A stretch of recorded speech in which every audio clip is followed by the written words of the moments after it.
Have you ever wondered where the royal family gets its money from, what they spend it on, and how much it costs the British public? So where do they get all of this money from? Behind the dazzling gates of Buckingham Palace lies a truth far darker than its gilded exterior suggests. This isn't just a story of royal waves and sparkling jewels, it's one of wealth built on exploitation, secrecy, and a history that continues to shape our world today. Tune in, because what's hidden behind those palace walls will leave you questioning everything you thought you knew. Wealth and secrets unveiled. The palace itself is a symbol of wealth that's hard to wrap your head around. It's not just a big house with fancy furniture, it's part of a financial empire worth billions. Imagine trying to figure out how much the royal family actually has. It's like chasing shadows because they've got some clever tricks to keep it all under wraps. Back in 2021, the Queen herself made moves to make sure her personal wealth stayed a secret. That's right, even while the rest of us fill out tax forms and try to save for a rainy day, the royal bank account remains a mystery. But here's the twist. There's a secret so guarded it could rewrite everything we know about royal wealth. Forbes did some digging and guessed that the royal family's holdings were worth over $28 billion. That's not just pocket change. Think about it. Buckingham Palace, those sparkly crown jewels, and huge chunks of land and buildings all over the UK. It's like owning a slice of the whole country. And while the Queen and Prince Charles paid some taxes voluntarily, there are plenty they don't have to pay, like inheritance tax. That's the one most of us can't escape when someone passes away. Take a closer look at the empire's history, and you'll find stories of people's struggles hidden beneath the gold-plated surface. From the sugar plantations in the Caribbean to the diamonds pulled from African mines, the wealth of the royal family is tied to suffering that's often brushed under the rug. The truth isn't as glamorous as the tiaras they wear. Even today, the royal family's role is complicated. They're celebrated, criticized, and scrutinized all at once. Some people see them as symbols of tradition and unity. Others view them as outdated figures who benefit from privileges most of us can't even imagine. And while they're certainly good at putting on a show, think weddings, parades, and jubilees, it's worth asking who really pays the price for all that pomp and pageantry. When Queen Elizabeth II passed away, the world paused. People mourned, some because they felt a personal connection, others out of respect for history. But not everyone saw it the same way. For many, her death brought back memories of the monarchy's darker legacy. It's like a spotlight on a stage that's been carefully set to hide the cracks in the floorboards. The Queen was often described as a grandmotherly figure for the nation, a symbol of stability in changing times. But her reign, the longest in British history, was also a reminder of the old systems that still linger. Those who criticize the monarchy aren't just being grumpy. They're pointing out the inequalities and injustices that come with the crown. It's not just about the money either. The monarchy represents a system where power and privilege are inherited, not earned.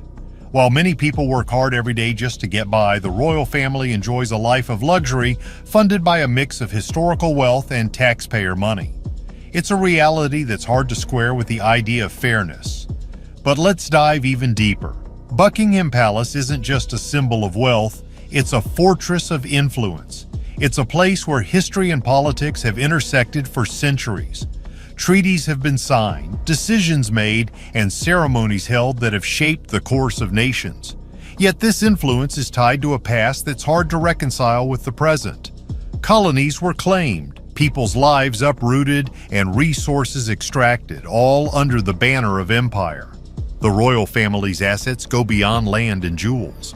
They also hold significant cultural and symbolic power. This power is reflected in how they're perceived globally. When a royal event occurs, it's treated as a global spectacle. The media coverage, the tourism it generates, and the merchandise, it's a whole industry in itself. But behind the glittering facade lies a question. Is this image of royalty worth maintaining in a modern world where equality and transparency are more important than ever? Critics often argue that the monarchy's continued existence upholds outdated values. It reinforces the idea that some people are born into privilege while others must struggle for opportunities. The idea of a hereditary head of state feels out of place in a society that claims to value merit and democracy. And yet, the monarchy endures, partly because of its ability to adapt and reinvent itself when needed. At the heart of the debate about the monarchy is the question of relevance. Does the royal family still have a place in today's world? For some, the answer is a resounding yes. They see the monarchy as a unifying force, a source of national pride, and a link to Britain's history. For others, it's an outdated institution that symbolizes inequality and privilege. The truth about Buckingham Palace and the royal family is layered. It's a story of wealth and power, but also one of legacy and responsibility. The palace is more than just a building. It's a symbol of a system that shaped the world in profound ways. And while the monarchy may seem like a relic of the past, it continues to evolve, reflecting the tensions and contradictions of the society it represents. Behind the beauty of Buckingham Palace lies a daily grind, behind the gilded gates of Buckingham Palace. Delving into the day-to-day life within Buckingham Palace reveals another layer of complexity. It is not merely a grand building where the royals reside. It functions as a well-oiled machine with a large staff handling everything from household chores to diplomatic events. Each role within the palace, whether it is the chef preparing elaborate meals or the butler ensuring everything runs smoothly, contributes to maintaining the monarchy's image of perfection. However, this meticulously curated image hides the immense pressure and strict expectations placed upon everyone involved. The grandeur of the palace comes with a cost, not just financially but emotionally, for those working within its walls. One cannot ignore the ongoing debates about the public funding of the royal family.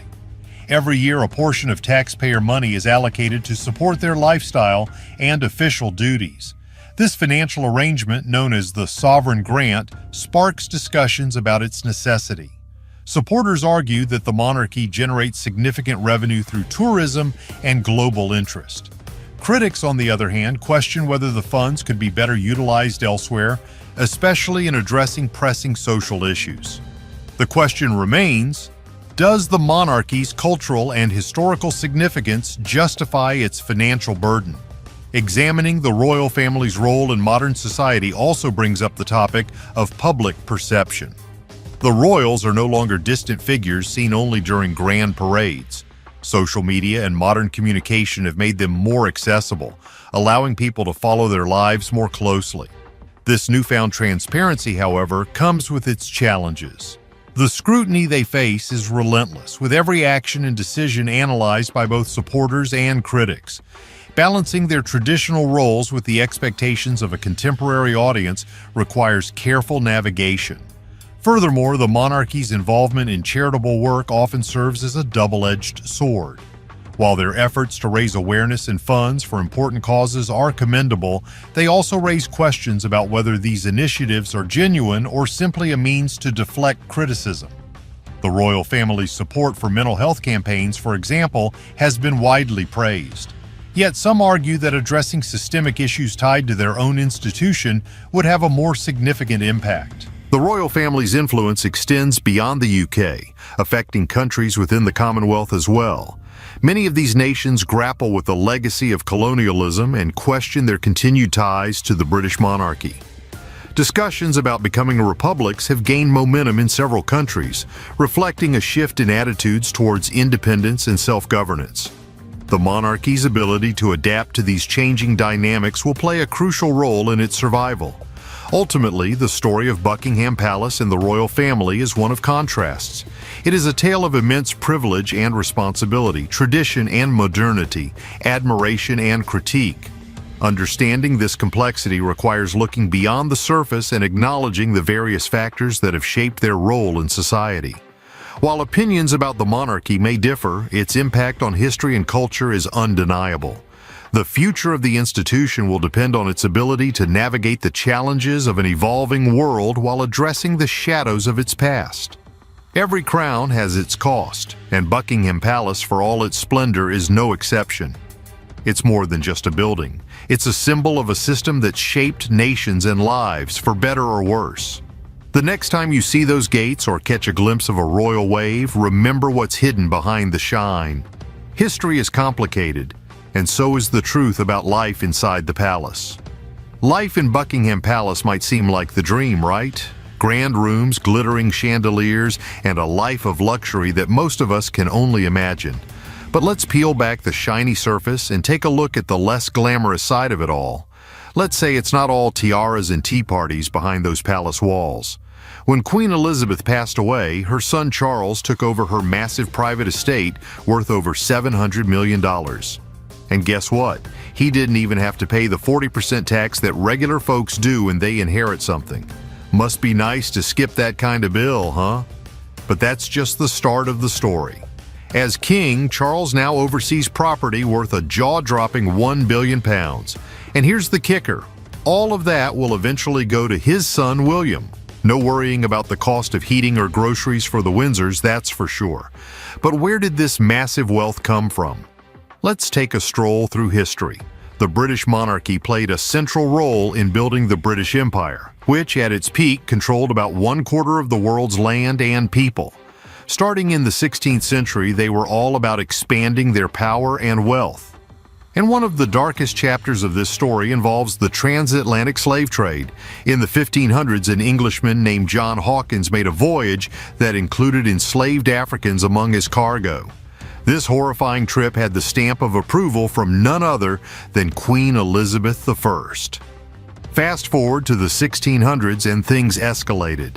After Britain took over Jamaica in 1655, King Charles II established the Royal African Company. This company had one main job: to dominate the West African slave trade and keep out competition, especially from the Dutch. The Royal African Company ended up transporting more enslaved Africans to the Americas than any other organization in history.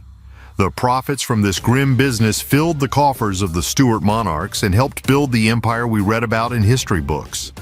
Fast forward to today, and the riches amassed from centuries of colonialism and exploitation still play a role in the monarchy's wealth. Sure, the Windsors might now be more focused on charity events and public appearances, but their legacy is built on foundations that are anything but noble. When you picture Buckingham Palace, you might think of gold-lined halls and royal banquets. But take a moment to think about the darker history that's woven into those luxurious carpets. The palace is a symbol of grandeur, but it's also a reminder of the lives and lands that were taken to build an empire. So next time you see a royal wave from a balcony, remember that the story isn't as picture-perfect as it seems. Buckingham Palace is not just a residence, it's a symbol of centuries of history, some of it filled with pride and progress, but much of it steeped in exploitation and suffering. To truly understand what it represents, we need to go back even further and explore how the monarchy consolidated its power and wealth. To understand the palace today, we need to go back to where it all started. The monarchy's hidden costs. In medieval times, the monarchy's influence grew through wars, alliances, and strategic marriages. These were the days when land equaled power, and the royal family was intent on acquiring as much of it as possible. The crown's vast estates weren't just about wealth, they were about control. Owning land meant controlling the people who lived and worked on it, and this feudal system ensured that the monarchy remained at the top of the social hierarchy. By the time the Age of Exploration rolled around, the monarchy's ambitions had expanded beyond the British Isles. The discovery of new lands offered opportunities for trade, conquest, and unfortunately, exploitation. The establishment of colonies in the Americas, Africa, and Asia marked the beginning of an empire that would span the globe. But this expansion came at a terrible cost. Indigenous peoples were displaced, cultures were destroyed, and countless lives were lost in the pursuit of profit and power. One of the most lucrative aspects of the empire was the transatlantic slave trade. Enslaved Africans were forcibly taken from their homes and shipped across the ocean to work on plantations in the Americas. The profits from their labor enriched the British economy and, by extension, the monarchy. It's a dark chapter in history that is often glossed over, but it's crucial to understanding how the crown amassed its wealth.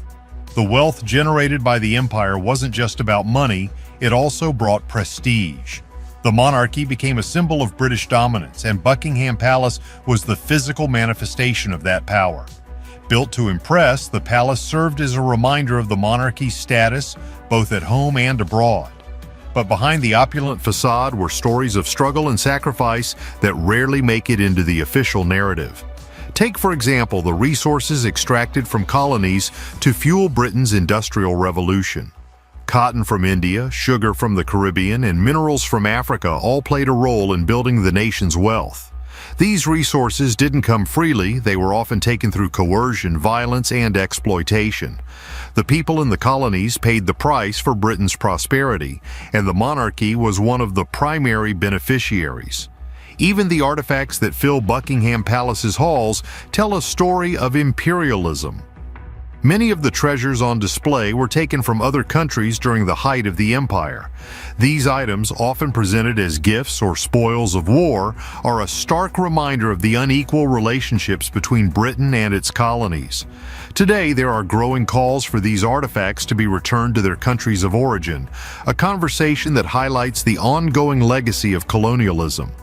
While the monarchy has evolved over the centuries, its wealth and influence remain rooted in this history.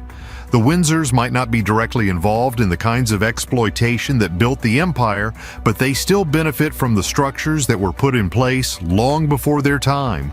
Their wealth, their status, and even their public image are all tied to a past that is far more complicated than the fairy tale often presented to the public. In recent years, there has been increasing scrutiny of the monarchy's role in modern society. Questions are being raised about the relevance of a royal family in the 21st century, especially one that continues to enjoy privileges and exemptions that ordinary citizens do not. The issue of inheritance tax is just one example. While most people are required to pay a significant portion of their inheritance to the government, the royal family is exempt from this rule. It's a privilege that underscores the gap between the monarchy and the people it represents. The debate over the monarchy's future is not just about money, it's also about values. In a world that is increasingly focused on equality and justice, the idea of a hereditary institution that holds significant wealth and power can feel out of step with the times. Critics argue that the monarchy represents an outdated system of privilege and hierarchy, while supporters see it as a symbol of tradition and national identity. One thing is clear, the monarchy's story is far from over. As the world continues to change, the royal family will need to navigate new challenges and adapt to a society that is questioning the very foundations of their existence. Whether they succeed or fail, their legacy will always be tied to the history of Buckingham Palace and the empire it represents. So, while the palace might sparkle with gold and diamonds, it's worth remembering that its history is not as pristine as its appearance. Behind the grandeur lies a complex story of power, privilege, and exploitation. It's a story that continues to shape the monarchy today, and one that deserves to be told in its entirety. Buckingham Palace might seem like the ultimate dream, all that gold, those huge halls, and the feeling of being at the heart of royalty. But behind the gates and glamour, there's a darker story that's often ignored. It's a mix of history that's hard to forget and money trails that make you wonder how it all came to be. Take a peek back in time and you'll find some unsettling facts. Many people, mostly from far-off lands, were taken from their homes and forced into lives they didn't choose. This wasn't just random, it was part of a huge system that made money for some of the most powerful families in Britain, including the royals. Some of these individuals were even branded with initials like DY, linked to the Duke of York, who later became King James II.